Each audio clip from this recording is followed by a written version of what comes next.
नमस्ते छात्र मित्रों। आज हम विषय हिंदी कक्षा 9वीं का 7वां पाठ, पहली इकाई का 7वां पाठ डॉक्टर का अपहरण, इसकी जानकारी हासिल करेंगे। इस पाठ के लेखक है डॉक्टर हरिकृष्ण देवसरे। इनका जन्म 9 मार्च 1938 को हुआ और मृत्यु 14 नवंबर 2013 में इंदिरापुरम, गाजियाबाद, उत्तर प्रदेश यहाँ पर। हरिकृष्ण देवसरे जी हिंदी के प्रतिष्ठित बाल साहित्यकार थे। उनकी बाल रचनाएं परंपरा का अन्वेषण करती, बच्चों की जिज्ञासा को उभारने वाली तथा उनकी कल्पनाओं में नूतन रंग भरने वाली हैं। इनकी प्रमुख कृतियां हैं खेल बच्चे का, आओ चंदा के देश चले, मंगल ग्रह में राजू, उड़ती तश्तरियां, गिरना स्काईलैब का, दूसरे ग्रहों के गुप्तचर आदि। गद्य संबंधी विज्ञान कथा, जीवन की किसी घटना का रोचक प्रवाही वर्णन कहानी है। डॉक्टर का अपहरण एक विज्ञान कथा है। प्रस्तुत कथा के माध्यम से देवसरे जी ने उद्योगों के अंधाधुंध विकास, मशीनों की बढ़ती संख्या, फैलते प्रदूषण, बढ़ती बीमारियां, जलवायु परिवर्तन के कुप्रभावों के प्रति हमें जागरूक किया है। जो पाठ है ना छात्र मित्रों, वहां पर कुछ ऐसी बातें हैं जिसके ऊपर हम विश्वास नहीं कर सकते। यह कल्पना के आधार पर लेकिन लिखा गया विज्ञान कथा पर आधारित पाठ है। पर भले ही काल्पनिक हो, लेकिन वास्तविकता में इस कल्पना को उतरते देर नहीं लगेगी अगर हम इसी तरह प्रदूषण करते रहें। प्रदूषण के कारण जो मनुष्य जीवन की हानि हो रही है, धीरे धीरे सारी प्रकृति की हानि हो रही है, उसी समस्या को कहीं ना कहीं उजागर करने के लिए, उसकी तरफ ध्यान देने के लिए लेखक हरिकृष्ण देवसरे ने डॉक्टर का अपहरण, यह कथा, यह कहानी बड़ी खूबसूरत ढंग से लिखी है। इस कहानी का शब्द संसार देखिए। लापता, जिसका पता न लगे, हुलिया, रूप शकल, मुहावरे, हतप्रभ रहना, स्तब्ध रहना, नामो निशान मिटना, अस्तित्व समाप्त होना। पाठ की तरफ ध्यान दीजिए। कुछ महीनों पहले अपने डॉक्टर भटनागर के अचानक लापता हो जाने का समाचार पढ़ा होगा, लेकिन उसके बाद फिर उनके बारे में कुछ भी पता न चला।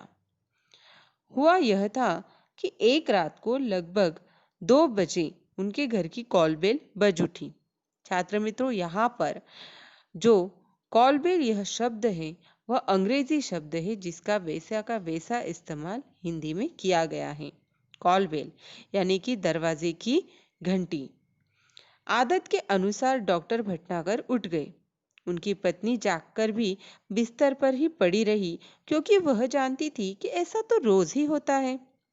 जब भी कोई मरीज सीरियस यानी कि गंभीर बीमारी होता, तब अस्पताल का चौकीदार उन्हें उठाने आ जाता। अगर किसी को उन्हें घर बुलाकर ले जाना होता तो वह भी आकर उन्हें जगा देती। डॉक्टर भटनागर मरीजों की सेवा करना अपना परम कर्तव्य समझते थे, इसलिए वह इसका बुरा न मानते बल्कि सहर्ष चले जाते। देखिए, डॉक्टर भटनागर के बारे में यह एक बहुत ही अच्छी बात उन्होंने कही है कि वह मरीजों की सेवा करना अपना परम कर्तव्य समझते थे। यानी कि वह अपना जो कार्य है सिर्फ पैसे कमाने हेतु या दिनचर्या चलाने हेतु ऐसा नहीं था उनका, बल्कि वह गरीब हो, गंभीर समस्या की बीमारी वाला बीमार हो तो उसकी सेवा वह हर वक्त करने के लिए समर्थ रहना अपना परम कर्तव्य समझते थे। कोई उन्हें फीस दे या न दे, इसकी उन्हें कभी चिंता न थी। उस रात भी वह उठे और गाउन पहने ही दवाइयों का बैग उठाकर चले गए। यानी कि रात के जो उनके कपड़े उन्होंने पहने हुए थे, तो उसी ऊपर उन्होंने दवाइयों का अपना बैग उठाया और चल दिए।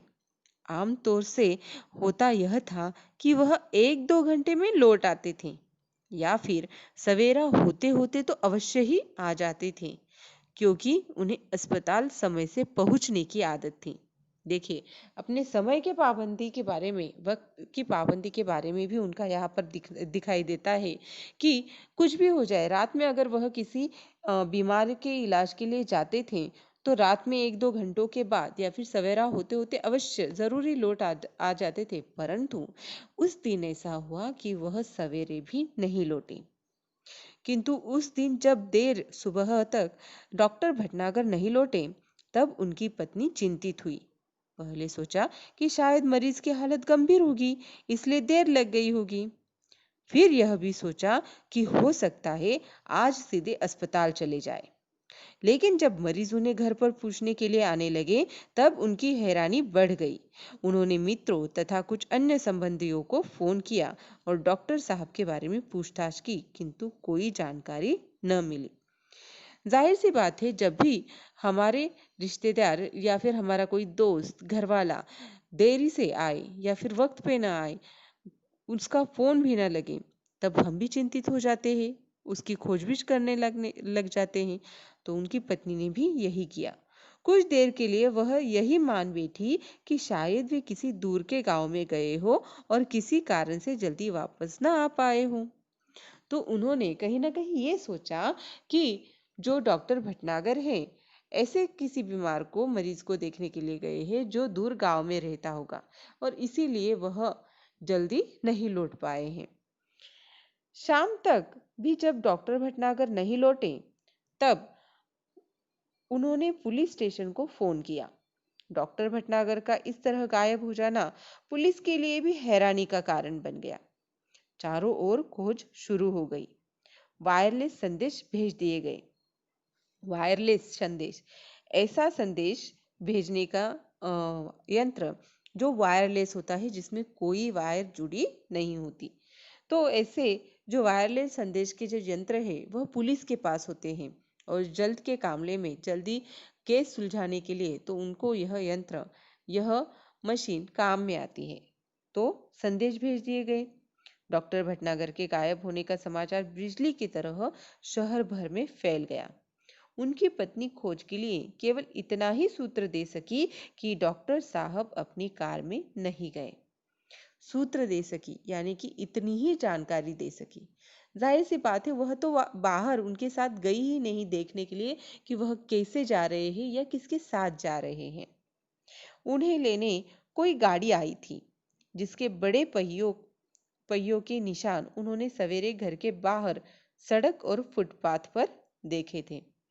अब बड़ी बड़ी गाड़ियों के बड़े पहियों के निशान होते हैं, तो वैसे ही कुछ निशान उनके जो सामने और रास्ते पर और फुटपाथ पर देखे थे, वही दिखाई दिए। जाहिर था कि डॉक्टर साहब किसी मरीज ट्रक या बस में गए हैं। मोहल्ले वालों से पूछताछ करने पर भी कोई जानकारी न मिली। फिर भी पुलिस ने वायरलेस से यह सूचना भी जारी कर दी कि कहीं किसी एक्सीडेंट के बारे में जानकारी मिले तो सूचना तुरंत दी जाए। यानी कि जो भी संभावना हो सकती है, शायद वह कहीं पर गए हैं या फिर ऐसी कोई दुर्घटना उनके साथ हो गई है कि जिस वजह से वह वापस नहीं आ पा रहे हो, तो वह देखने के लिए कहीं पर कोई कार दुर्घटना तो नहीं हुई है, शायद उसमें उनका कुछ हुआ तो नहीं है, यह जानकारी भी हासिल करने की पुलिस कोशिश कर रही थी। छात्र मित्रों, यहाँ तक हमने इस पाठ का पहला भाग देखा।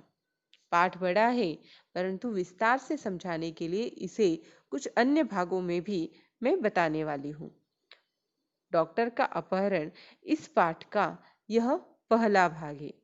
इसके ऊपर किस तरह से कृति स्वाध्याय प्रश्न पूछे जा सकते हैं, इसकी जानकारी इसी वीडियो में आगे दी गई है। उसके कुछ चित्र आपको दिए गए हैं। उन चित्रों को देखिए, समझिए और अपनी हिंदी की नोटबुक में लिखिए। घर पे रहिए, सुरक्षित रहिए। धन्यवाद।